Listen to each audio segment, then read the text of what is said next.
vsem obiskovalkam in obiskovalcev mestne knjižnice. Res smo veseli takega obiska, predvsem pa smo veseli tega dolgoletnega sodelovanja, kot je nocojšnje častni konzul Nepala, Aswin Kumar Shrestha, je naš nocojšnji gost, ki je priredil tale zanimiv večer. Preden predam besedo direktorici mestne knjižnice Ljubljana, magistri Teji Zorko, bi samo še povedal, kdo sta naša glasbena gosta. Ravi Shrestha, kitarist, nepalski kitarist, in Birman Shrestha, ki je igral tokrat na nepalskih bobnih, kasneje ga bomo slišali pa še na pojočih skledah. Bi kar prosil Tejo.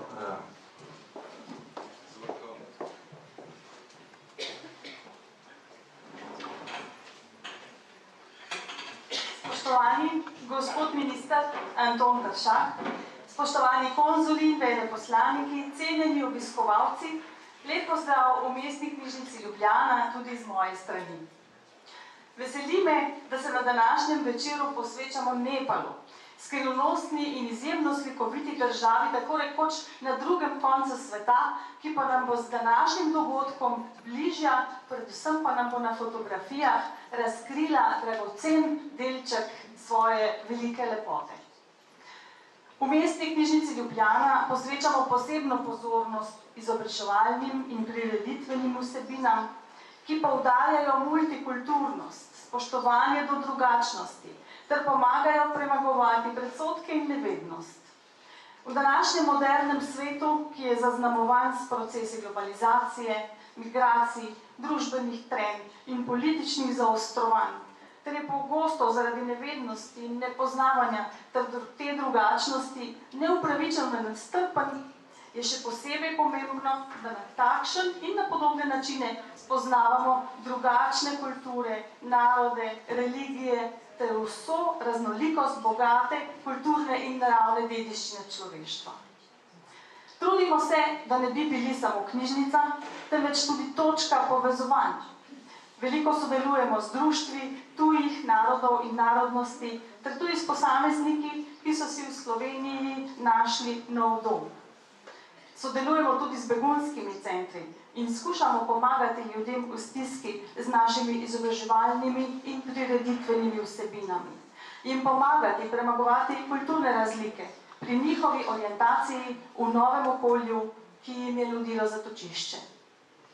Multikulturnost in razumevanje drugačnosti nas bogati in nas ne omejuje. Mestna knjižnica Ljubljana v tem kontekstu pripravlja kar nekaj takšnih večjih projektov, kot je na primer projekt Svet med nami, v katerem vsako leto v tedenskem ciklusu dogodkov predstavljamo kulturo posameznih držav. Pri teh raznovrstnih dogodkih se naši uporabniki seznanjajo z bogato kulturno dediščino narodov sveta. V teh dogodkih sodelujemo z veleposlaništvi posameznih držav in seveda pogosto ostajamo v dobrih prijateljskih odnosih, da tako kot v primeru Nepala vzpostavimo in ohranjamo dolgoletno prijateljsko sodelovanje, ki je seveda v obojestransko korist. Vsem, ki ste sodelovali pri pripravi in organizaciji tega dogodka, se prisrčno zahvaljujem in upam, da bodo sledili še mnogi stiki, prireditve in sodelovanja v zadovoljstvo in korist naših uporabnikov in meščanov. Najlepša hvala.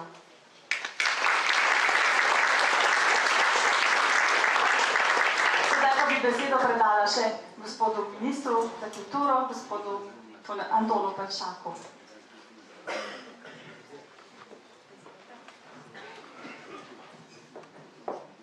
Spoštovana gospa direktorica, spoštovani gospod častni konzul, veleposlaniki in konzuli in vsi drugi gostje, predvsem pa neverjetno kakšno število poslušalcev oziroma obiskovalcev se je danes zbralo na tej prireditvi, tako da najprej čestitam mestni knjižnici Ljubljana, ki tako uspešno prireja te vrste prireditve, glede na to, da to ni prva, ki sem jo tudi sam obiskal, in tudi tiste, ki sem jih prej, so bile zelo dobro obiskane. Se pravi, da je knjižnica v tem pogledu res izpolnjuje svoje poslanstvo stičišča, srečevališča ljudi v povezavi z seveda nekimi kulturnimi programi. Drugo, kar bi rad rekel, se nekako navezuje na to, kar je rekla že gospa direktorica. Če ne bi bilo tako znanih, uspešnih slovenskih alpinistov, ki redno dosegajo vrhunske uspehe v Himalaji, pravzaprav najbrž večina izmed nas ne bi o Nepalu vedela nič. Nepal je ena tistih dežel, neskončno zanimivih, že zaradi tega, kar se zaradi teh gora, ki jih tako uspešno in vneto obiskujejo naši alpinisti in dosegajo tam, kot rečeno, zelo velike uspehe. Je tudi zelo stara kultura, lahko bi rekli kar civilizacija, in je gotovo dežela, ki je, to bodo najbrž povedali, ravno, kot pravimo, alpinisti, ki je izjemno lepa in tudi gostoljubna.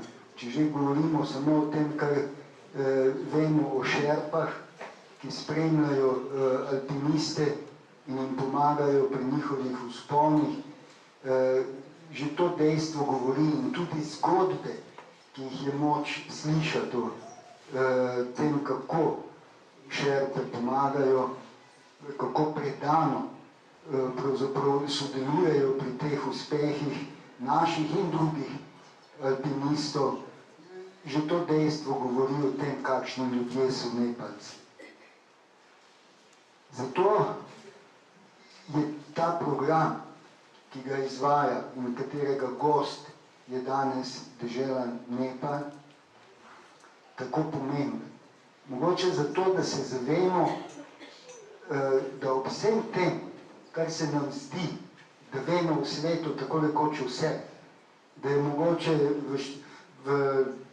kar je dejansko res, v nekaj urah tako rekoč, ali pa v 12 urah priti na drug konec sveta, da se nam zdi, da ni več nič neznanega v tem svetu, potem se pa zmeraj znova srečamo, enkrat bil sem tudi sam, smo se srečali tukaj recimo z Afganistanom pred približno 2 leti na en podoben način.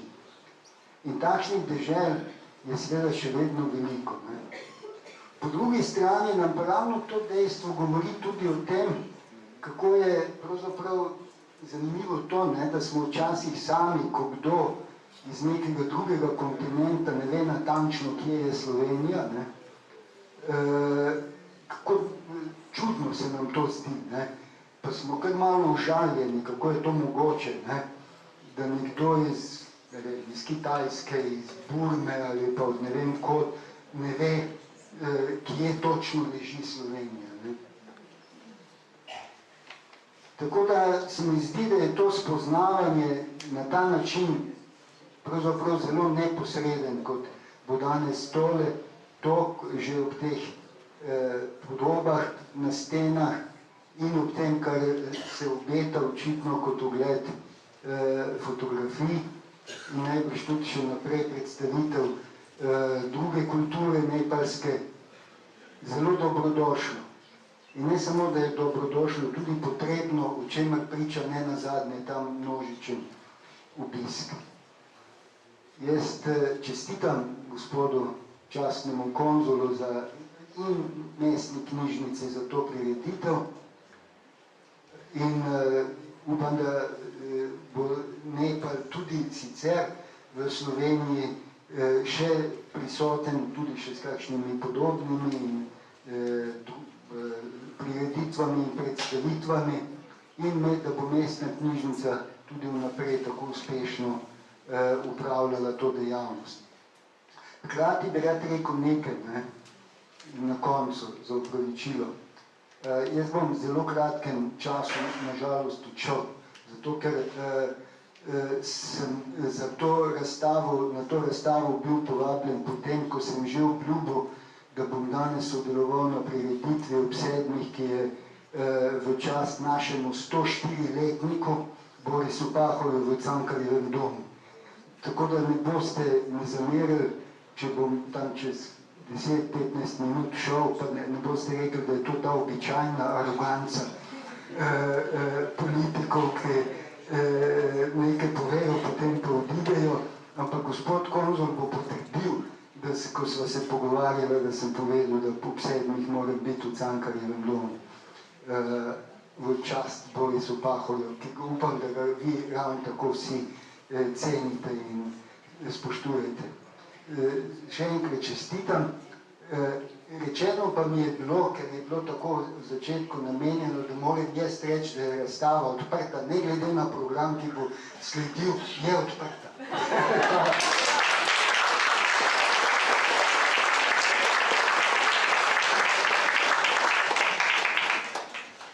Zdaj bi pa k besedi povabili seveda še našega častnega gosta in seveda soorganizatorja tega dogodka, častni konzul Nepala, Ashwin Kumar Shrestha. Prosim.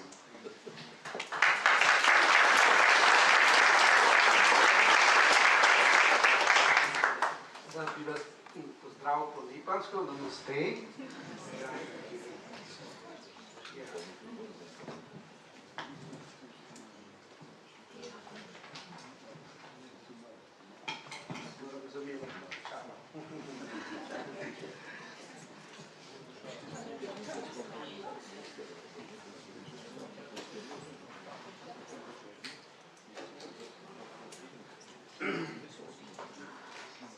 Spoštovani gospod minister Anton Peršak, minister za kulturo Republike Slovenije, spoštovane ekscelence, spoštovani predstavniki Ministrstva za zunanje zadeve Republike Slovenije, spoštovani gospodje župani, spoštovani podpredsednik Planinske zveze Slovenije Miro Eržen,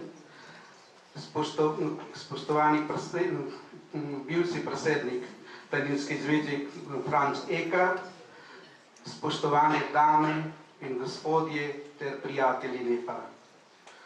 V veliko čast in veselje mi je, da ste se v tako velikem številu odzvali našemu vabilu. S svojo prisotnostjo na današnjem dogodku Večer Nepala ste pokazali prijateljstvo do države Nepala. Rad bi se zahvalil gospe Teji Zorko, direktorici mestne knjižnice, za njeno gostoljubje današnjega dogodka, posebej pa gospodu Marku Lahkoviču, vodji kulturnih programov. Njegova pomoč in sodelovanje sta uresničila današnjo prireditev v tem čudovitem prostoru. V čast nam je in hvaležni smo glavnemu gostu, ministru za kulturo, gospodu Antonu Peršaku, ki je kljub svojim številnim obveznostim prijazno sprejel naše vabilo, da vas pozdravi ter odpre razstavo. Dovolite mi, da od tu dalje govorim v angleščini zaradi udeležbe pomembnih tujih gostov.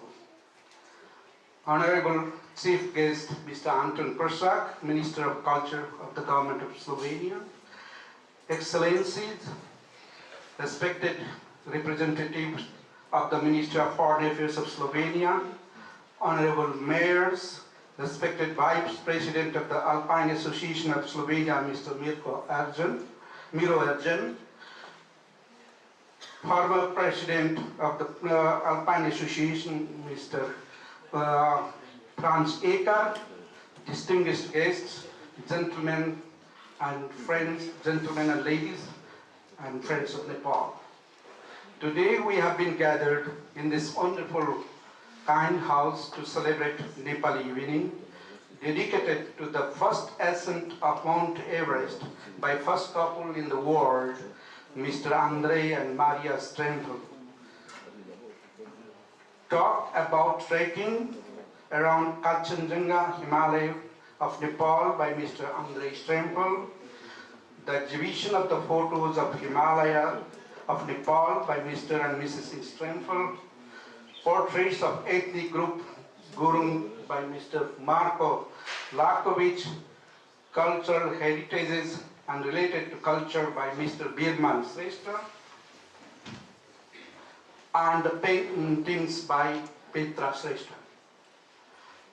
I am not an expert for photographs, neither for arts and paintings to judge and comment on that. So I will leave that to yourself and let their words speak. However, I would like to express my sincere thanks to the speakers and the authors of the exhibition for their contribution. Most of you know that both Slovenia and Nepal are mountain countries, with the difference that Slovenia has got small mountains, while Nepal has got highest mountains, Himalaya. Nepal has got, in fact, 8 high mountains over 8,000 meters high.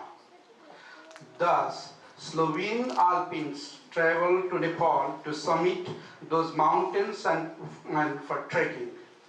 Today's speaker, Mr. Andrei Strempel, was the first to ascend the highest peak of the Mount Everest in 1979. We are very happy and grateful to the Slovene alpinists and trekkers who talk about our country, its people, culture, nature, etc., etc., publishes articles about their experience after their return from Nepal. This is how also Nepal has been known to many Slovene people and have become good friends of Nepal. Thus, the Consulate General of Nepal organizes different events like today to celebrate the anniversary of the success of Slovene mountaineers to different peaks of Himalaya, such as Mount Everest, Makalu, Kanchenjunga, Annapurna, and so and so, to admire the victories and also to express our gratefulness towards them.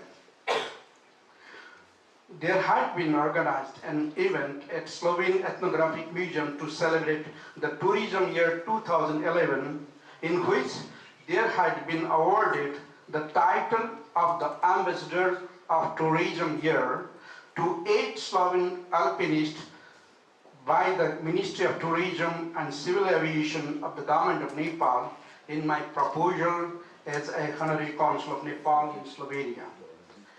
I would like to take the opportunity to thank once again the Government of Slovenia, many humanitarian organizations in Slovenia, such as Red Cross, Caritas, UNESCO, etc., other different institutions, enterprises, and many individuals for their financial support or manual support to the people of Nepal who had suffered great loss by devastating earthquake in 2015. In the memory of the support and contribution of Slovenia to Nepal and Nepali people, there has been planted a tree of friendship at the park of friendship close to the building of the Faculty of Chemistry and Chemical Technology, Ljubljana, in its first anniversary on 25th April 2016.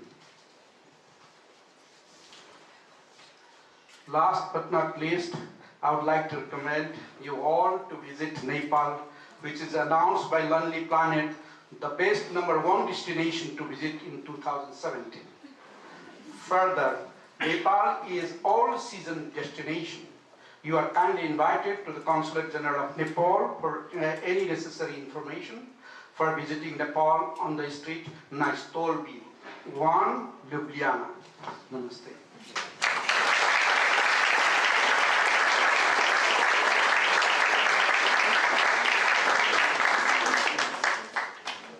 Hvala, gospod častni konzul Aski, se zahvaljujemo za ta lep govor. Nadaljujemo s našim programom.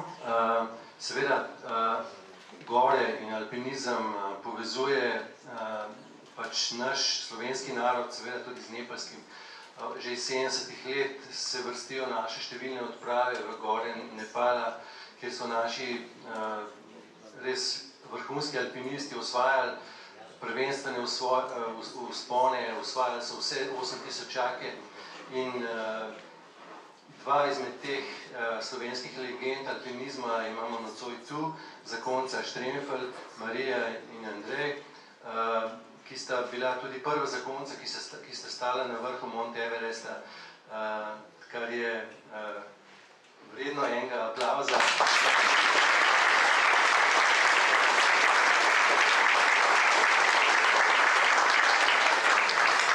Da ne bi še enkrat podvajal misli, ki so jih imeli moji predhodniki, tudi sam kot antropolog, fotograf, sem obiskal pač v svojem življenju na odpravah praktično celoten svet in jaz lahko poudarim, kako pomembne so te kulturne vezi, kako pomembne so te prijateljske vezi, ki jih ustvarjamo drug z drugim, da pokažemo z njimi, kako smo v bistvu podobni, kako smo v bistvu enaki, kljub tem verskim, političnim in podobnim razlikam, ki so včasih, te razlike, ki so včasih zdijo nepremostljive, so v bistvu zgolj navidezne. Zelo smo si podobni in ob takih trenutkih tudi začutimo to pač toplino tega prijateljstva in zbližanja. Sedaj pa kar vabim na oder Andreja Štremfla in veselimo se njegove povedi o njegovi himalajski zgodbi. Dobro večer. Ko me jaz sem pridobil za sodelovanje na tem projektu, je omenil Kanchenjungo in možnost oziroma pomenil mi je, da ker poznam moja potovanja, ker mi preskrbi nepalske vize,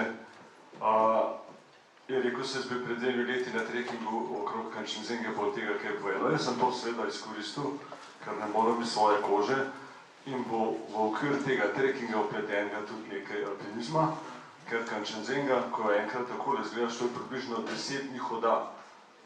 Dnevi hoje so najbolj pogosta merska enota v Nepalu, če vprašaš, koliko je do kam je, najbolj sigurno, če ti povejo o dnevih. Ker če ti povejo o urah, nimaš točnega občutka in ko vprašaš, rečejo 2 uri, ko vprašaš čez 2 uri hoje, kje pa je ta vas, rečejo še 2 uri. Pa dnevih se pa lahko zaneseš, da ne bodo nič zgrešili. Kanchenjunga je 3. najvišja gora na našem planetu in takole veličastno je videti celo iz pobočij Mera Pika, ki je zelo blizu Everesta, se pravi, to je kakšnih 100 km oddaljenosti. Seveda majčkeno si treba pomagati s kakšnim teleobjektivom, no to pa so zdaj že bližnji pogledi. Pravzaprav sem verjetno eden redkih ljudi, ki vam lahko pokaže obraze Kanchenjunge skoraj z vseh možnih kotov Nepala. Ker sem bil tukaj 5-krat in 5-krat na različnih koncih, tako da tole je pogled iz Pangpeme, najbolj znan bazni tabor na severni strani Kanchenjunge, ki je bil tudi cilj našega popotovanja, ko smo se odločili, da gremo okrog Kanchenjunge. No to pa je pogled iz južne strani, kamor seveda ta krog tudi zaide. V Nepalu smo običajno vedno zelo lepo sprejeti, ker Nepal je zelo gostoljubna dežela in Nepal je pravzaprav dežela nasmeha in ko sem bil v Nepalu tudi v času tistega katastrofalnega potresa, ko sem se z ljudmi pogovarjal, so rekli, da domačini, mi bomo to vse rešili z nasmehom. Kar verjetno je tudi res. Prva postaja je vedno Katmandu, ki se ga človek praktično ne naveliča, čeprav se Katmandu, jaz že hodim več kot 30 let, se izjemno spreminja, vendar je vedno zanimiv. No, 2 leti nazaj, mi smo bili jeseni tam, takoj po tem potresu, so bile seveda še vedno vidne posledice potresa, vendar so se kar hitro odpravljale. Bili smo pa žal tudi v času, ko je imela dežela, se pravi, ko je imel Nepal en kratek stik, nekaj težav s veliko sosedo Indijo, ki vedno mečkeno streže po življenju in so zaprli pipco z nafto in so bili to strašni problemi, tako da letalo v ta Pljunčk ni letelo, morali smo po cesti, kjer so bile pa dolge kolone, ker ni bilo goriva, štrajke in tako naprej, in nam je to vzelo 3 dragocene dneve, ki smo jih sicer izkoristili za tarokiranje takole, ampak kljub vsemu so bili to dragoceni dnevi, ki so nas kasneje silili v grozovito dirko, ki smo jo prizorili, da smo lahko ujeli naše letalo za povratek domov. Če se pelješ pod Kančenzengo z avtobusom oziroma s kakšnim prevoznim sredstvom po cesti, se pelješ tudi skozi deželo čaja, to je edini del Nepala, kjer čaj raste, to je Ilam, pokrajina Ilam, na skrajnem severo-vzhodu dežele, kjer na meji z Indijo in Tibetom leži tudi ta najvišja gora tega področja, se pravi Kančenzenga. V ta Pljunčku ima vedno spomine. Zdaj bom tole malhe zmešal, pa se nič ne sekirajte, če ne boste mogli slediti. To je iz leta 2000, ko so bili zelo aktivni maoisti in je bil v ta Pljunčku zadnja, bi rekel, postojanka uradne takratne oblasti, ogromno vojske, policije, policijska ura.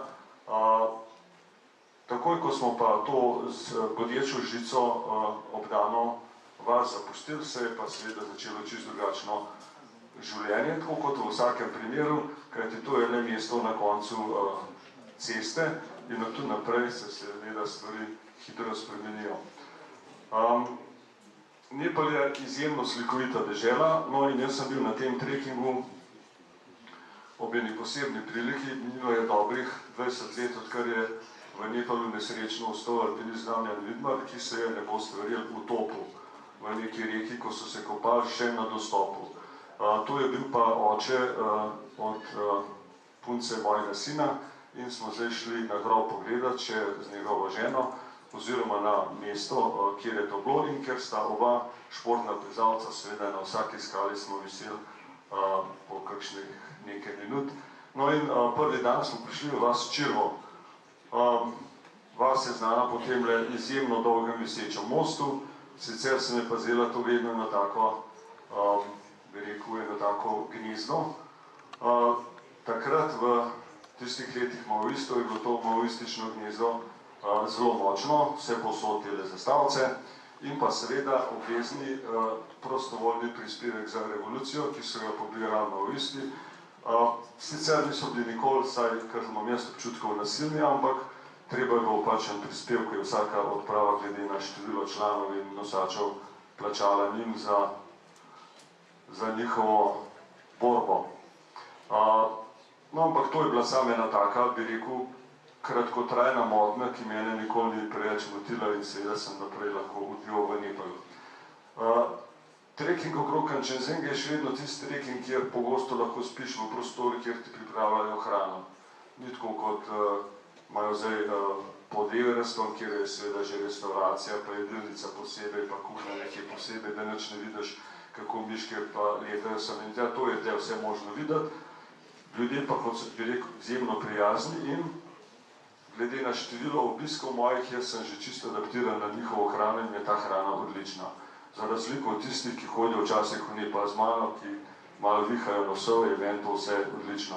Mislim, da srečo, da je bila voda toliko nizka, čeprav tukaj ne zgleda nič mirna, ampak je bila toliko nizka, da smo lahko ubrali pot tik ob reki in smo zato prihranili nekih 200-300 metrov vzpona, ker tukaj po tej dolini, globoki, to je samo ena od številnih himalajskih dolin, ki so jih reke zarezale v to mlado gorstvo, smo se potem še dvakrat srečali z reko, sicer pa smo hodili visoko po pobočjih, kjer so postavljene te majhne nepalske vasice.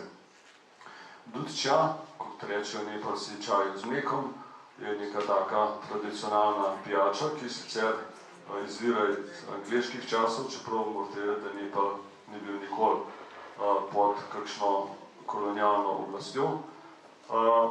In pa seveda lepote narave, to so stvari, ki v Nepalu pritegnejo. No, mi smo kar naenkrat prišli iz te globoke doline v tako višino, da se je že začela jesen. Jesen je bila to leto res slikovita s samimi lepimi barvami in seveda z višino se zamenja tudi struktura prebivalstva.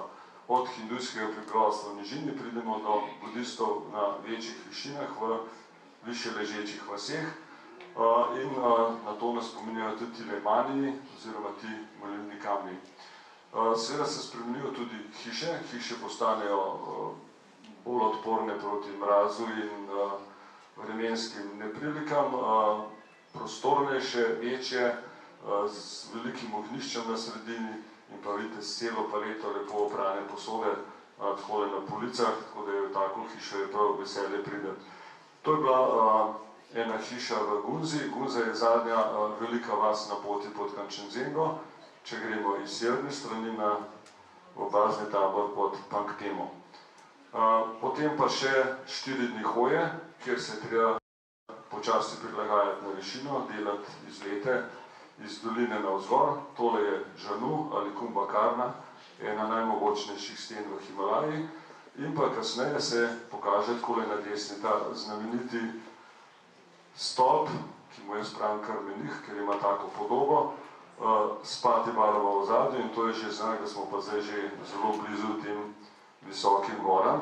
In pa seveda meni takoj ob takem obisku misli poletijo kakšno leto, 2, 10, 15 nazaj. No, leta 2000 sem vodil eno mladinsko odpravo samih perspektivnih alpinistov. Tole smo na nekem hribčku, dobrih 6000 metrov visokem. Smo šli tja za aklimatizacijo, niti ni imel kakšnega posebnega imena. Imeli smo namen plezati v alpskem stilu, v različnih stenah, čeprav smo bili odprava Janak, smo se imenovali, ampak v Katmanduju takrat za to goro nismo dobili dovoljenja. In smo vsi potem izbrali 3 druge cilje, vse visoke tam 6000 in nekaj metrov, vendar žal že pri prvem vzponu se je smrtno ponesrečil Andrej Markovič, odpravo smo zaključili, mladim se je mudilo domov.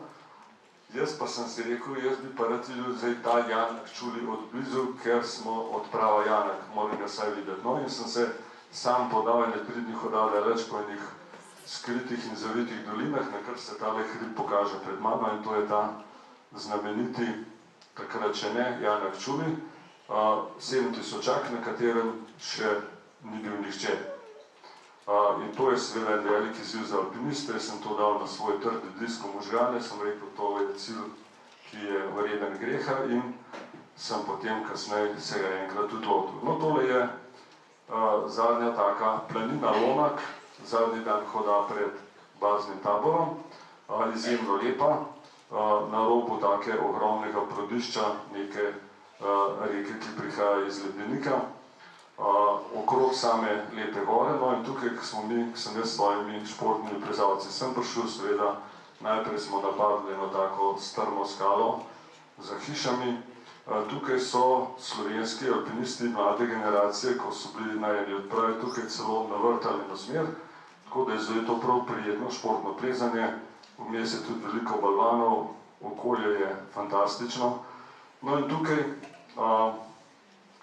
je bil bazni tabor 2 odprav na Janak, kamor sem se jaz odpravil leta 2005 in 2006. 2005 so bila člana 2, Miha, Habjan in pa jaz.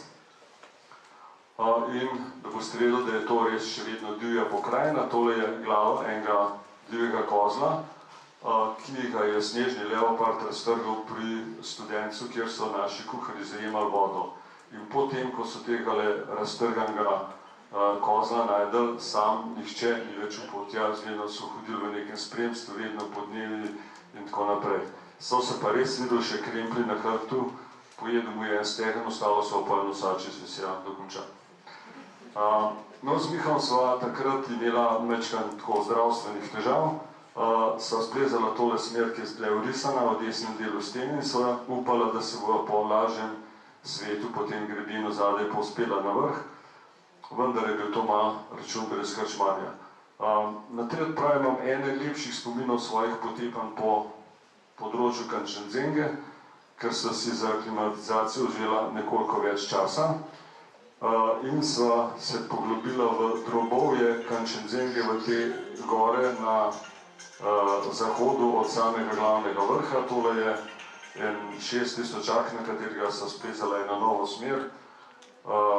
Res lepo, divje, sama daleč naokoli, več njih hoda nikogar ni bilo in tako bi rekel čist prvinski alpinizem. No, to je en posnetek iz te stene, ki so jo splezala, večinoma zelo strmo in kar trdo ledno plezanje.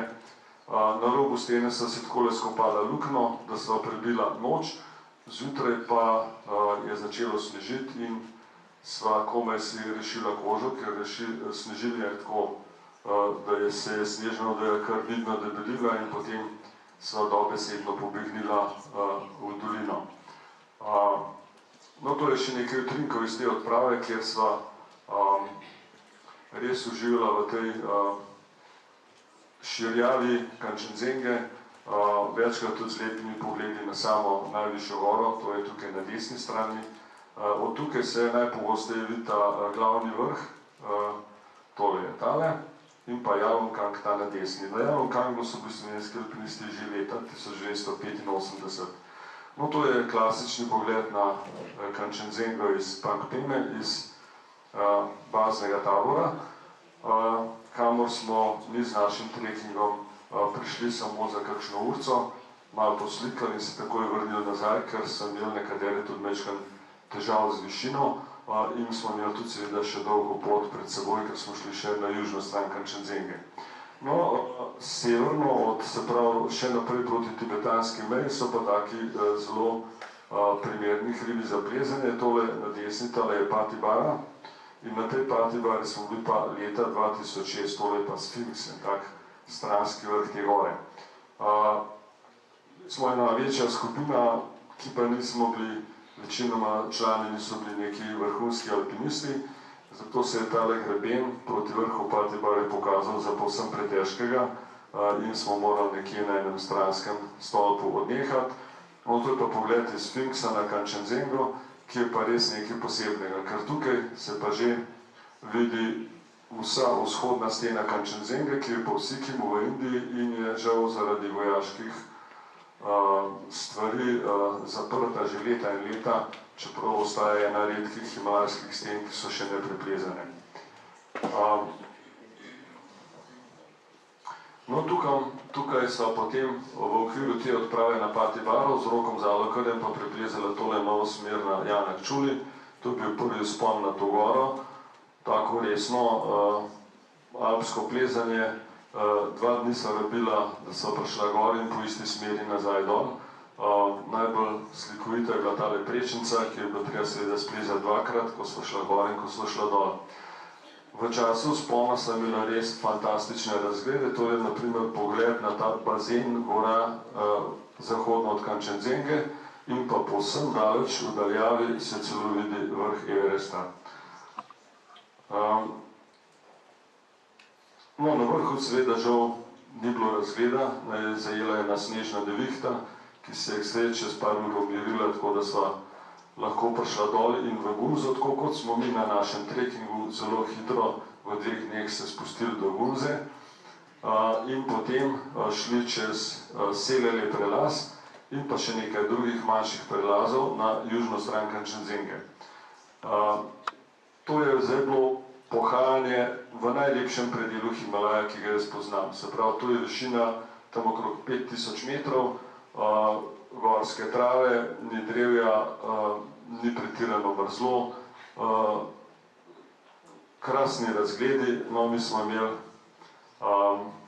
na temnem mestu smo imeli samo kosilo, večina tukaj prespi, ker se nam je pa zaradi znanih prometnih težav mudilo, smo mi kar nadaljevali. Bilo je sicer težko, ker je bilo treba več dni združiti v en dan. Tole je eden od številnih prelazov, ki smo jih prečkali, ampak za nagrado smo pa dobili tale večerni pogled na Kančenzengo oziroma gore v njenem vznožju iz južne strani. Običajno so razgledi najlepši, ko se vreme majčkeno popravlja in pa sredi na večer, ko sicer večina ljudi že sedi v kakšnem lodžu, no mi smo pa še veselo kolovratelj naokrog in ko se takole pokaže južna stran Kančenzenge, meni vedno majčkeno zaigra srce in jaz sem tukaj toliko čepel v travi in fotografiral, da se je že skoraj noč naredila, ostali in nosači so šli zdaj naprej, jaz pa sem razmišljal o letu 90, oziroma 91, ko so bila tukaj z Markom Prezlem in so preplezala novo smer v tejle steni, to se pravi, to je južni stebr južnega vrha Kanchenjunge.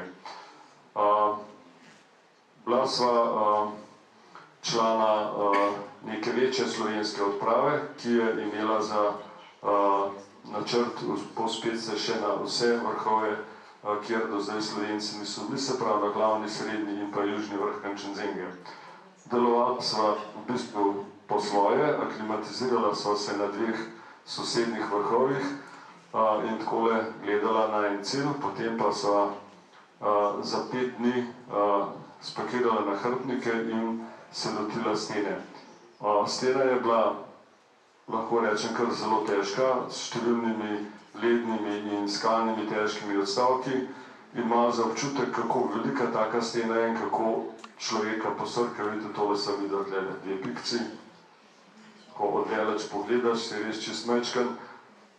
In to ti včasih predstavlja tudi mečkan težavo. Zdaj, v tej veliki steni se znajde, da veš, kje si in kako treba kar nekaj izkušenj imeti in pa kar nekaj časa presedeti pred raznimi fotografijami. Večino so odplezala nenavezana, ker če bi varovala, bi seveda čas prehitro tekel in tako sva 5. dan prišla na vrh in pa še isti dan potem se stopila, sestopala sva pozno v noč in se šele naslednje jutro prebila do prvega šotora na normalni smeri, kjer so bili pa ostali člani odprave. No, za ta vzpon sva kasneje dobila tudi zlati cepin, leto kasneje. No in tako kot midva smo se tudi mi potem spustili v nižino, med zelenje, med domačine, med vasi. Tukaj ljudje živijo še tako čist prvinsko, bi rekel, bazično življenje, kjer je treba cel dan delati samo zato, da se preživi. Je pa seveda narava idilična za nas, za tisti, ki pa tukaj živijo, je pa seveda življenje naporno. No in tako smo se mi kar s hitrimi koraki bližali sotočju teh rek, kjer je v temle Tolmunu ob tejle skali nesrečno izgubil življenje Damjan Vidmar, oče Maje in mož Justine, ki sta bili tudi z nami. Dan kasneje smo se poslovili od svoje ekipe, ki je bila malo številna. Tole so 3 naši nosači, Sardar Param in pa mi 4, ki smo se naložili takole na terenski avto in se odpeljali v dolino proti Katmanduju. Pa še ko smo na cesti, se vedno pokaže kakšen del Nepala, ki je lep, ki ga še nikoli nisem videl, tako tudi tale recimo, in s tem bi jaz zaključil današnje moje predavanje. Hvala.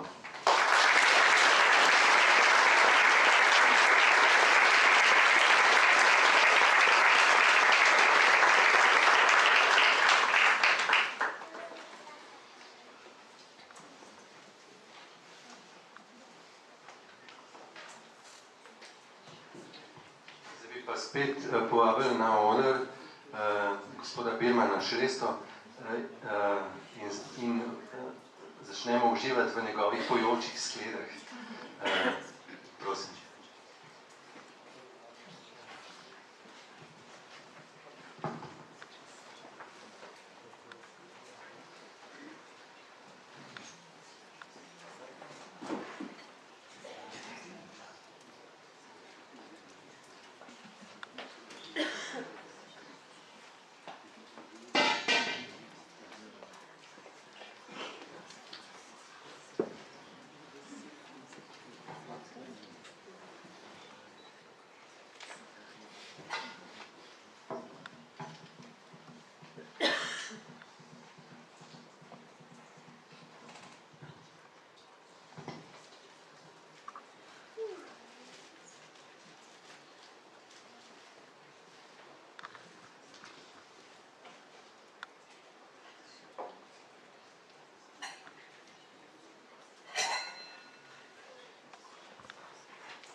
lepo pozdravim v imenu. Namaste še enkrat. Spoštovani gospodi in gospodje, pozdravim v imenu, moj imenu.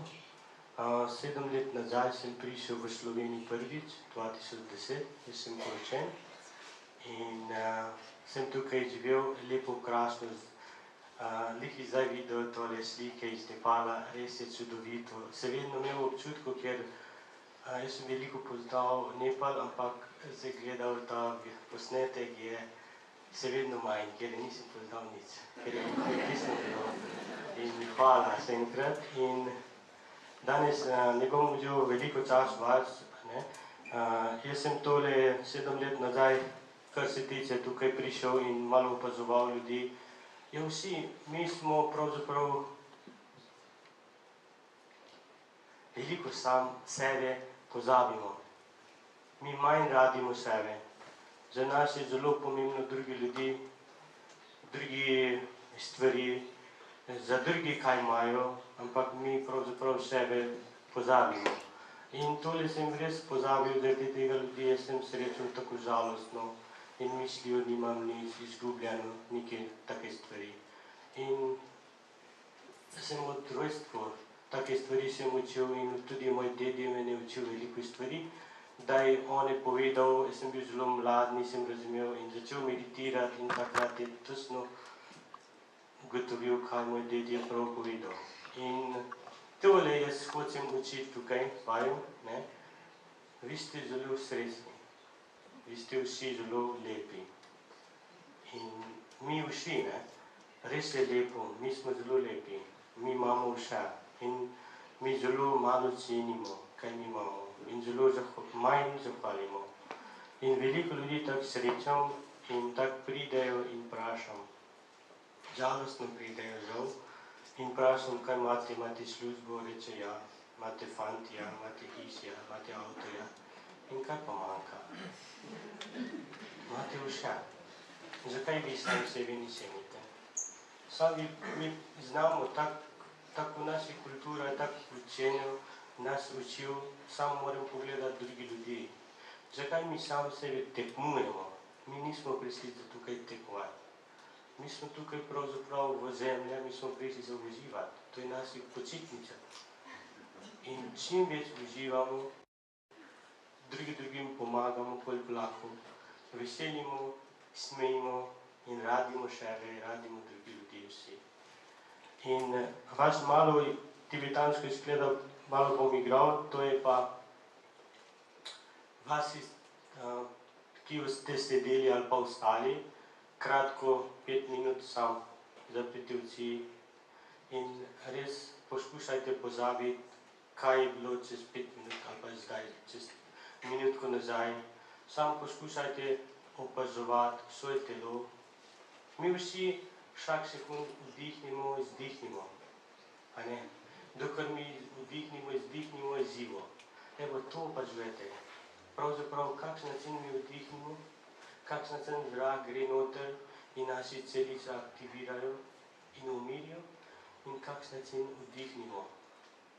In kakšen način mi počutimo prijetno in lahko.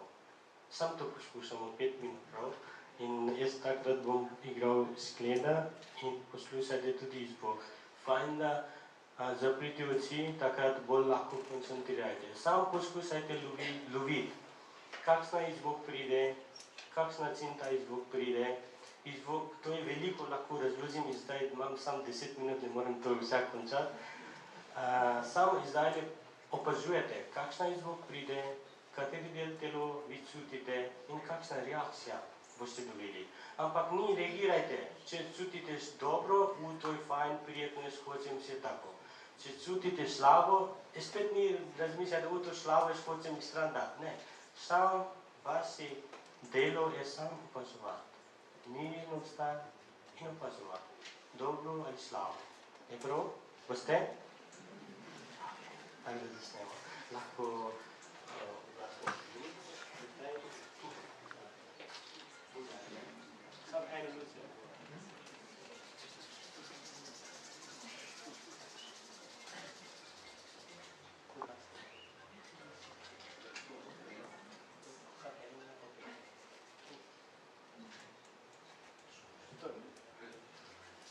roke, zaprimo oči, globoko vdihnimo čez nos.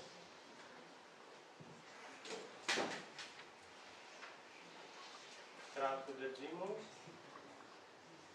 in čez usta ne vzdihamo.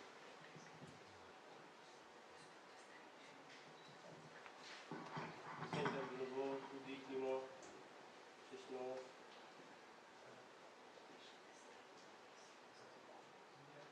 Kratko držimo. Vdihnimo čez usta.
Kratko držite in izdihnite. Zahvalite za vse. Zrite dolgo in mirno za vse. pošiljajte ljubezen in blagoslov za vsakega. Enkrat ljubo pridihnite, kratko držite in izdihnite. In dajte roke skupaj v vas desnoho.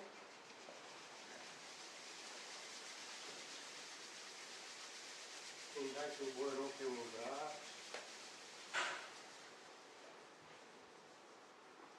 In počasi napnite roke in pogledajte se.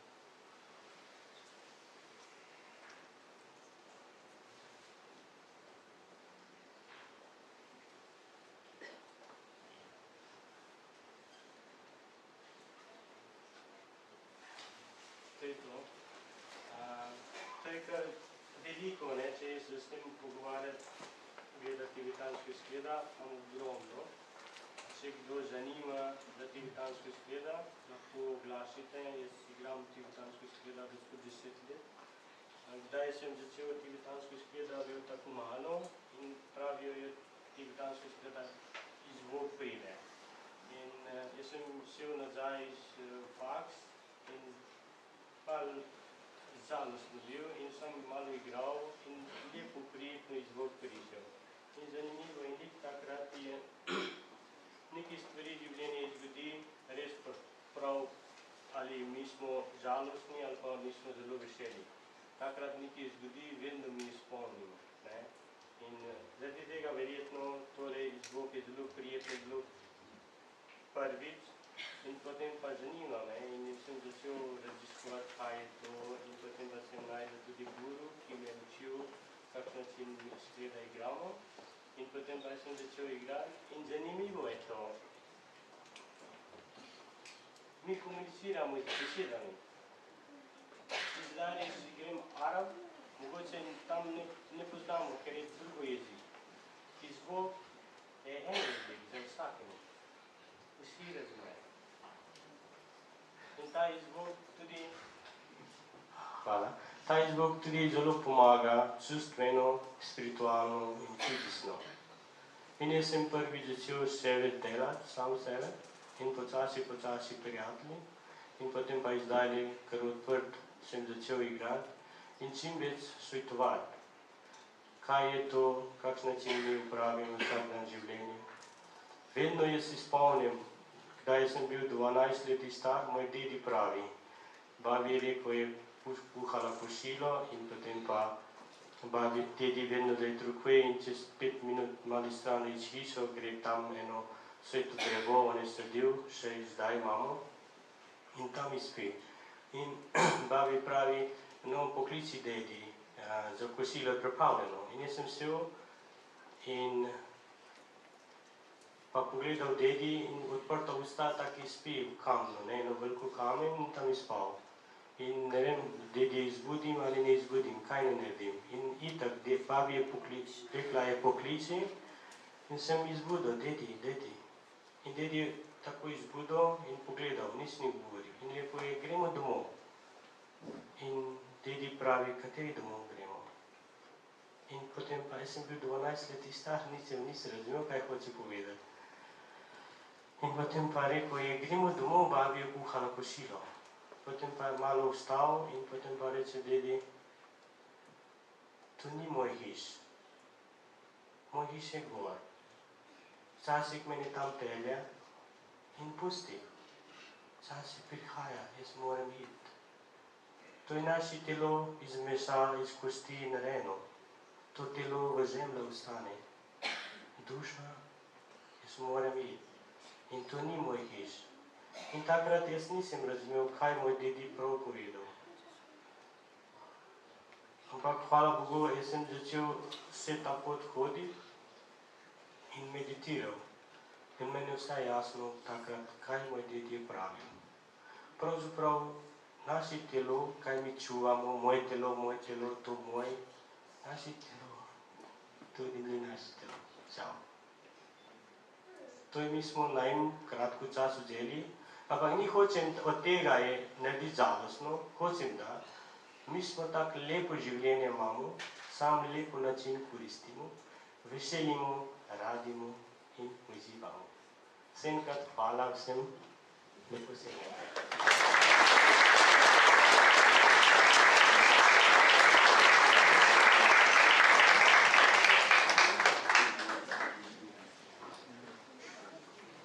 Hvala, Birman, za tole spiritualno seanso, ki se lahko izrazili. Sedaj za konec tega formalnega dela pa seveda na oder vabimo Marijo Štremfelj. Tudi ona je, kot sem že prej omenil, legenda slovenskega alpinizma. Bila je 13. ženska na vrhu Mount Everesta, kot del prvi zakonski par, ki je osvojil Mount Everest, seveda pa je osvojila tudi 4-8 tisočake, vse skupaj, in seveda neštevilne druge vzpone, ki so se pač zapisali v zgodovino slovenskega alpinizma. Prosim. Hvala lepa. Tudi jaz bi prosila, če lahko luči ugasnemo, da bodo slike malo lepše izpadle, da se bodo lepo videli tako. Torej, res lep pozdrav vsem obiskovalcem. Tukaj zdaj gledate Mount Everest, ki je bil slikan z Kalapatarja. To je vzpetina, ki je nasproti Everesta, kajti vzpet se je treba 5700 metrov visoko, da to veliko goro sploh lahko vidimo. No, če pa uporabimo teleobjektiv, potem se nam tudi nekoliko približa in na tej sliki lahko lepo vidimo južni vrh in glavni vrh, ki jih bom kasneje tudi omenila, kajti ravno vzpon, najin vzpon z Andrejem leta 1990 je tisti, ki bi ga danes rada z vami podelila še enkrat.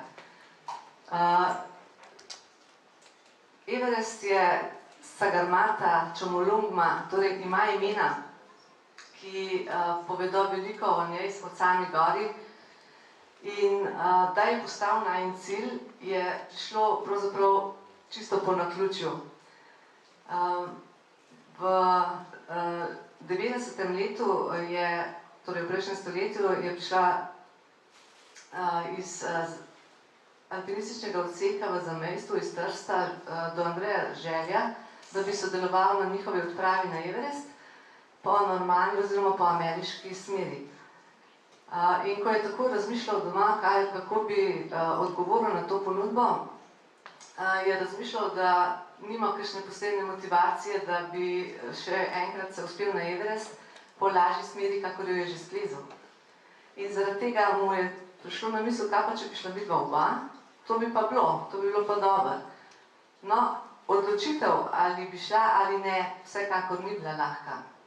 V tistem času namreč sva imela že 2 otroka, 7 in 10 let stara, in ko sva tehtala za in proti, je trajalo kar nekaj časa, da sva se dejansko potem odločila.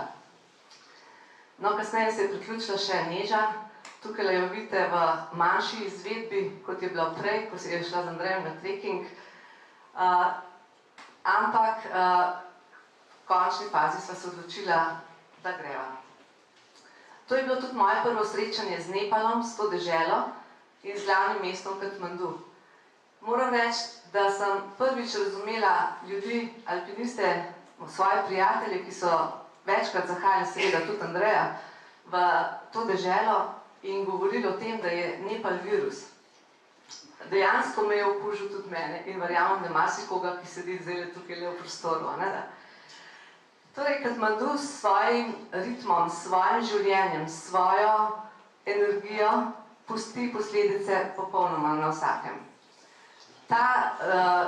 Ta ni vrvež, azijski, nasplošno, ampak prav v Nepalu je nekaj posebnega. Življenje se odvija na ulici in to res v polnem zamahu.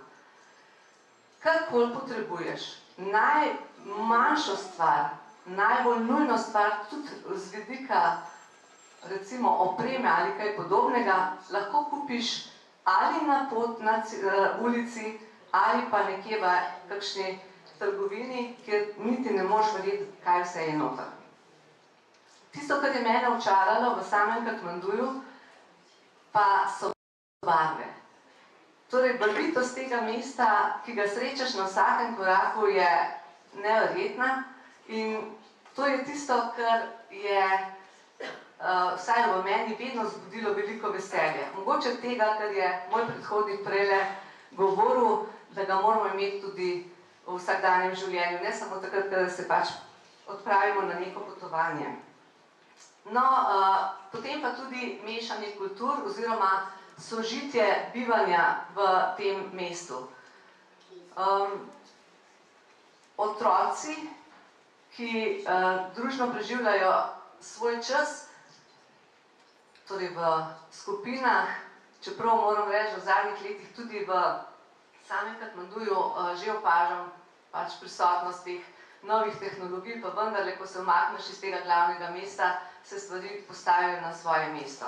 In pa sožitje med generacijami, mladi in stari. Tudi to je tisto, kar je mene vedno presenetilo, kajti vsak vzpon, ki smo ga šli preplezati v Nepal, je vedno sestavljen iz celega spektra dogodkov. Res, da je to športni dogodek, ampak samo srečanje z deželo je tudi nekaj posebnega. No, tale gospodič je še posebej naredil vtis na nas. Pred leti sem peljala v Nepal tudi svoje dijake iz gimnazije Kranj in nam je takole prijazno naredil majice, ki jih še danes veselo nosijo in seveda se spominjajo vseh dogodkov v tistem času. Sožitje religij, budizem, hinduizem, celo krščansko cerkev smo našli sredi Katmanduja. To je tisto, česar se učimo mogoče tudi mi, kada zahajamo v to deželo. Najbolj pa seveda pustijo vtis templji in pa tisti deli, ki v sebi nosijo zgodovino in pa korenine in identiteto te dežele in tega mesta. Za nas pogosto nenavadno, ampak če malo razmislimo, je pa vendarle, so pa korenine njihove in naše zelo sorodne in to sta se zasebno že enkrat tudi pogovarjala, zakaj sta ti dve deželi, torej Slovenija in Nepal, tako zelo povezani med sabo. Mogoče prav zato, veliko skupnih točk. No, naše potovanje, če se zdaj odpravimo na samo potovanje na Everest, se je začelo z avtobusom že v Katmanduju. Do Džirija smo potovali z avtobusom, potem pa naprej peš. Možno je bila sicer tudi varianta za Luklo, z letalom, vendar je vreme bilo preslabo in tako smo 12 dni potovali proti baznemu taboru. Meni je bilo potovanje zelo všeč, zaradi tega, ker je prvič bila to zelo dobra aklimatizacija, kajti na tej poti smo naredili, ko smo naredili diagram poti samega dostopa kar 12.000 metrov navzgor, torej več, kot smo se pol spenjali na sam Everest. Da ne govorim seveda tudi o spustih, ki so normalno sledili. Hkrati pa sem, ker sem bila pač prvič v tej deželi, spoznavala ljudi in njihovo kulturo. Predvsem nosači. Če jih pogledate, vse so tovori skoraj večji kot oni sami. Normativ 30 kg je pač tisti, ki pove, koliko truda vložijo v to, da neka odprava lahko uspe, pa tudi trekkingi konec koncev. In potem vse tisto, kar še na tej poti srečaš, te velike oči, ki te pogledajo res naravnost v oči, ko s tisto željo, da bi nekaj dobili ali pa da bi nekaj spoznali, pravzaprav povedo vse, saj jezika pač ne razumemo eden drugega, tista angleščina, ki jo pač znamo, za te malčke še ni dovolj. No, da ne govorim o samem življenju, ki ga sicer srečuješ na tej poti, od živalstva do rastlinstva. No ja, bom rekla, tisto področje, kjer so bile pijavke, ni bilo ravno najbolj prijetno, ker včasih se je zgodilo, da si bil popolnoma prekrit z vso obleko, pa so vendarle te pijavke našle pot do kože in se prisesale nanjo. Ugotovilo se je pa to šele takrat, ko se je že napila, sama odpadla ali pa si opazil kakšen rdeč madež na kosu oblačila. Namče bazar, torej tisto glavno veliko mesto, kraj, na poti v bazni tabor se iz leta v leto spreminja. Jaz imam tukaj nekaj slik, ki niso nastale takrat, v letu 90, takrat, če ni bilo teh tehnologij, kot jo imamo danes, tako da dopolnjujem nekaj slik tudi z novejšimi. Tako verjetno to ste tudi že sami opazili, ampak Namče bazar je mogoče kraj, ki se je od takrat pa do lani, ko sem bila zadnjič tukaj, najbolj spremenil. V tistih 90-ih letih si tukaj še našel kakšen hlev noter jake, pa tu pa tam kakšen hotel, no danes je pa pravzaprav to mesto hotelov in tudi visokega komforta, če lahko uporabljam ta izraz. Še vedno pa kljub temu, da se v tem mestu ponuja marsikaj, celo evropskega, v smislu hrane, še vedno zagotovo najbolje naredijo dalbat in torej riž in lečo, na katero delujejo tudi nosači. 3-krat na dan jejo to hrano in očitno lahko prenašajo 30 kg na hrbtu. No, prej ste že videli tole rožo, mi da z Andrejem so vsak zase delala svoje predavanje. Zdaj vidite, kaj se zgodi, če človek dolg časa živi skupaj, se že skoraj malo poenoti. Tudi jaz sem si izbrala enci, da malo polepšajo tale naš dostop do baznega tabora.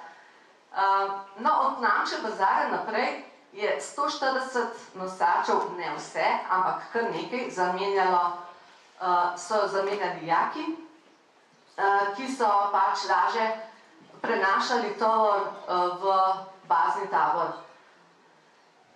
Z višino se je seveda vse hitro spreminjalo, tisto lepo rastje ali pa pestrost oblik rastlinskih in živalskih se je začela manjšati, pojavili so se prvi snežni jeziki, led in seveda temu primerne nizke temperature, ki so seveda zahtevale, da smo se temu tudi primerno odzvali. Bazni tabor, kjer smo preživeli en mesec, je bil v teh letih, leta 1990, že kar precej poln. V tistem času še ni bilo komercialnih odprav, vendar je bilo vseeno 12 odprav, 12 odprav, tako da nas je bilo kar nekaj in seveda še vsa podpora, ki je bila potrebna za to, da smo lahko na gori delali. Tole je shema našega vzpona, himalajski stil, ki smo ga imeli v tistem času, kjer bučice kažejo, kako smo se vzpenjali od tabora do tabora in s tem aklimatizirali in pripravljali na to veliko višino. Zdaj, sam vzpon na Everest se začne po normalni smeri skozi tako imenovani ledeni slap, ki ga zdaj lepo vidite. Tudi sama smer v celoti, normalna smer na Everest z nepalske strani, je tukaj orisana in ta ledeni slap je bil prav tisti, zaradi katerega so najbolj razmišljala, ali bi šla oba ali ne. Zdaj ne vem, če tukaj vidite, ampak tukaj sta dva človeka, v tem ledenem slapu, to je dejansko zamrznjena reka, ki se 1 meter na dan premakne in to premikanje za sabo potegne dejstvo, da se podirajo seraki, ki so lahko včasih veliki za eno hišo in se širijo razpoke, tako da smo imeli razpoke, kjer smo na začetku prečili preko ene lestve, kasneje je bilo pa potrebno dodati še dodatni 2. No, na vrhu tega ledenega slapu se smer izravna. Veste, Rankum se imenuje tole področje, kjer gledate sliko. Na desni strani je Lhotse, na levi strani je Everest, med njima pa najvišje ležeče sedlo na svetu, južno sedlo, 7925 metrov visoko.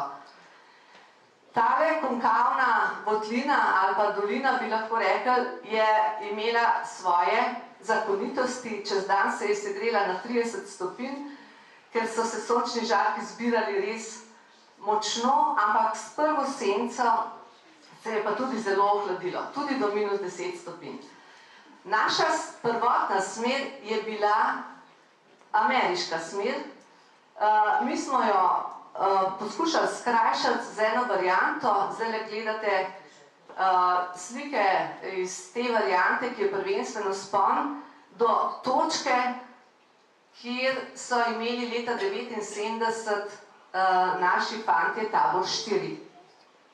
No, to je slika iz tega tabora, iz vzpona leta 1979, in ko smo z Andrejem prišla na tole mesto, smo ugotovila, da je zapadlo ogromno snega v prejšnjih dneh in da je napredovanje od tu naprej po Horomanovem kuluarju, kjer naj bi nadaljevali smer, zaradi plazov prenevarna. Zato smo se preusmerili v normalno smer in nadaljevali iz Western Kuma, iz tiste kotline, naprej po pobočju Lotseja. Tile šotori tukaj spodaj so že na višini 7500 metrov, to je tabor 3, kjer potem vodi pot naprej proti južnemu sedlu. Kadar takole opisujem te dogodke in ob teh slikah se zdi, da je vse zelo lepo in enostavno, pa mogoče ni, a ne? Tukaj recimo je izjemno pihalo, če pogledate moj anorak in pa mogoče lego vrvi, lahko vidite, da je izjemno pihalo. Kljub temu smo tisti dan dosegli južno sedlo in se odločili, da naslednje jutro poizkusimo naprej. Zdaj, kako preživiš noč na tej višini, na 7925 metrih? No, približno tako, da najprej se od 4 plasti oblačil, ki jih imaš, slečeš 2, potem se spraviš v spalno vrečo in mogoče tistih nekaj ur, 4-5 ur, kolikor je sploh na razpolago, da počivaš, namreč ko je noč, nekako bediš, ko si napol med spancem in budnim stanjem in napol razmišljaš, kaj bo jutri in kaj je danes. V glavnem, ponavadi ta čas teče počasi in prav z veseljem in hkrati s strahom se zbudiš ob 2 zjutraj, tako je bilo, ob 2 zjutraj smo se začeli pripravljati, z veseljem zato, da prekineš to razmišljanje in spanje, ki ni čisto pravo spanje, in pa nekoliko strahom v pričakovanju, kaj se bo ta dan zgodilo. Veter je namreč tisto noč izjemno močno še pihal, tako da smo pravzaprav v dvomih se odločili za vzpon. Rekli smo, zdaj, če smo tu, poskusimo, do kamer bo šlo, bo pač šlo. Od tu naprej sem uporabljala kisik, smo uporabljali pač kisik, šli smo 4. Janez Jeglič, imenuje se, pač ime mu je tudi Johan, veste, da je že pokojni, je bil z nama in pa Šerpa Lahparita. Ko sem na južnem sedlu si oprtala nahrbtnik, sta bili v njej 2 jeklenki s kisikom. Zdaj, če bi želela dihati tako, kot se diha tule, bi jih moralo biti 7, vendar v tistem času, ko še ni bilo zelo lahki, kakršne so danes, ena je tehtala 7 kg, sta bili že 2 preveč. Takoj, ko sem naredila par korakov, mi je bilo jasno, da s takim tovorom na hrbtu ne bo šlo. Eno je potem nesel Lahparita, z eno sem pa nadaljevala pot. Samo vreme, ob 4 zjutraj smo začeli vzpon, je bilo res čudovito. In najboljš od vsega pa to, da ko smo se začeli vzpenjati iz južnega sedla proti vrhu, je tudi veter ponehal. In moram reči, da smo bili tega izjemno veseli in da je tudi to dejstvo botrovalo, da nam je šlo hitro in dobro. Tukaj lahko opazujete ozadje, ko počasi vsi hribi ostajajo, vse ostale gore počasi ostajajo zadaj, spodaj. In ko se bližamo že vrhu, me je najbolj tukaj presenetilo dejstvo, da se je izmikal vrh tako, da so se kazale posamezne rebra, ki jih tukaj vidite kot ene obline tega pobočja in vsak je oddalec gledal kot da je vrh. Ko sem pa prišel nekoliko bliže, pa se je spet ena pojavila, pa spet ena pojavila. No, ampak vendarle, enkrat je tudi konec.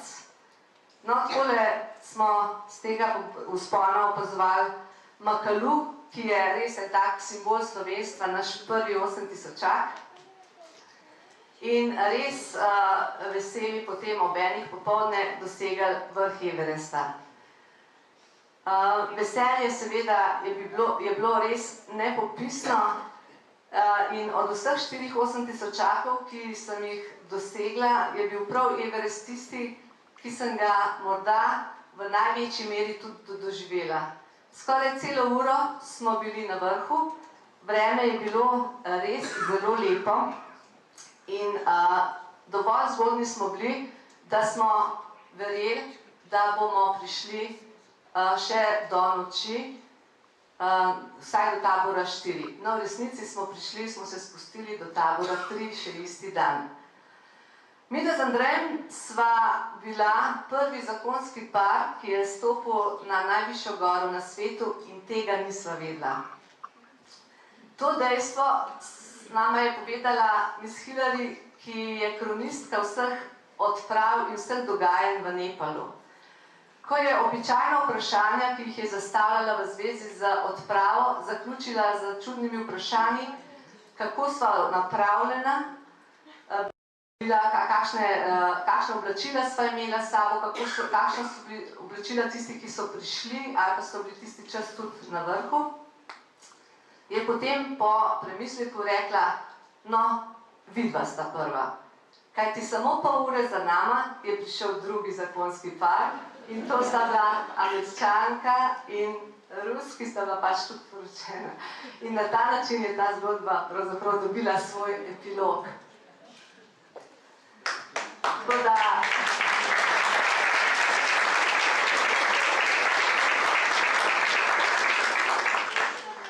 Morda bi za zaključek povedala še, da čeprav je vsak vzpon športni dogodek, je seveda mnogo več, že opis samega, kot manduje vsega, kar je Andrej povedal, pove svoje, pa vendarle nekaj športne sreče je tudi koristno imeti. Ta zadnji vzpon, ko smo šli na tale vrh Everesta, smo imeli v planu, da bomo začeli v baznem taboru, prišli do tabora 2 prvi dan, tabora 3 drugi dan, do južnega sedla Štirice, torej 3. dan in 4. dan na vrh. Ko smo prvi dan prišli na 2 in drugi dan na 3, no na 3, predvsem drugi dan je tisti pomemben, je bila ura šele 11 dopoldne. Bili smo dobro pripravljeni in smo razmišljali, kaj bomo zdaj počeli ves dan in celo noč na tem taboru in smo se odločili, da gremo kar naprej. Torej smo se povzpeli iz 2 na 4. Potem smo 3. dan prišli na vrh in 4. dan navzdol. 7. oktober je bil to in to je bil zadnji dan v tisti sezoni, ko je kdorkoli prišel na vrh, ker je naslednji dan začel pihati veter s hitrostjo 200 km/h. Naš prijatelj, ki je tudi poskušal, Lorenzo, Italijan, ki je bil del naše ekipe, 14 nas je bilo, je ta 8. oktober prišel do južnega vrha, ker sem vas prej opozorila na njega. Ker je od tam Hillarjevega stopnja, ki sledi, zaradi vetra ni mogel napredovati in se je vrnil v bazo in je potem naslednje leto se uspel na vrh. Prej v napovedi je že bilo rečeno, da sem bila 13. ženska na vrhu Everesta. In moram reči, da tisto čisto pravo veselje in tisto zadovoljstvo je prišlo pa čisto v popolnosti takrat, ko smo se vrnili v bazni tabor. In tako kraljevsko, kot mogoče vidite zdaj mene tukaj na sliki, v tistem dnevu želim sebi in vam, da se počutimo tukaj doma, Slovenci, in da nam je Nepal priložnost, da se marsikaj naučimo. Hvala lepa.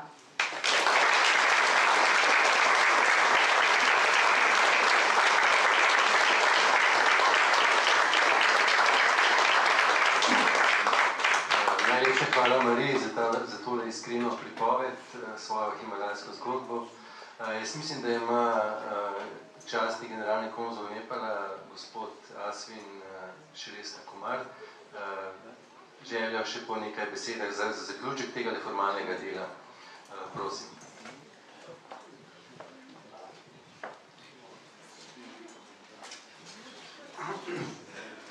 Ja, namaste še enkrat.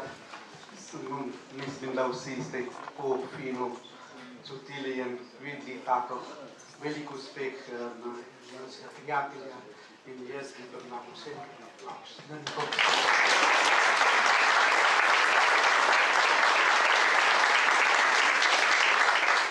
Moram reči, da sem malo krgan. Ja, in zdaj,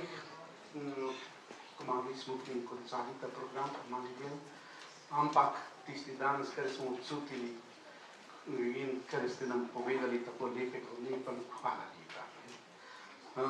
Vesel sem, da so naši ljudje, čeprav živimo v skromnem razmerju, so iskreni, seveda imajo smeh v obrazu in radi vas imamo in radi vas tudi welcome, tako sprejmamo.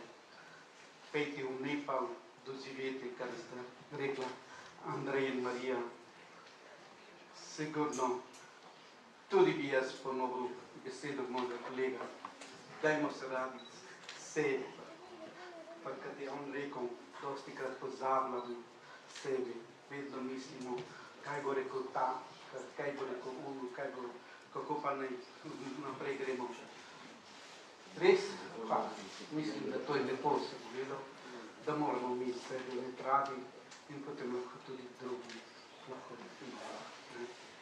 Jaz bi rad najlepše zahvalil gospe direktorici Zorko, da nas je pogostila in da se imamo tako lepo, da smo doživeli lep večer in imamo manjšno skromno in bi vas prosil, da vam znak zaveznosti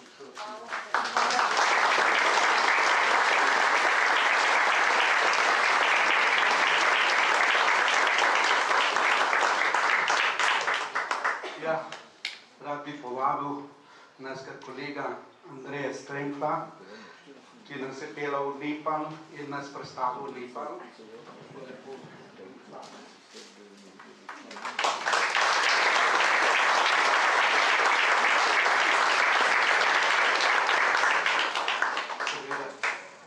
Kolega Marko Lakovič, ki je najbolj, kako bi rekel, največji kriv, on, da smo tako, da se nam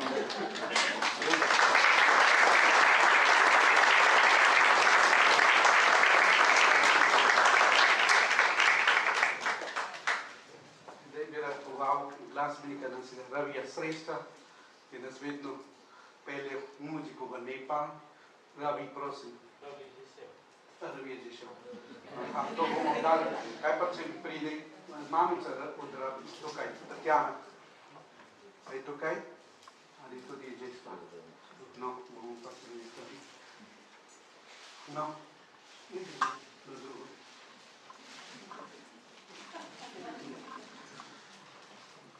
Drugo, bi rad pomagal kolega Pirko Sreča, ki nam je tudi.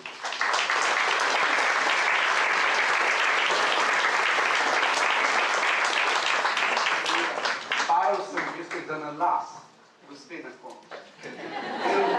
pomnice zvolenko, da bo vas povahim Marija.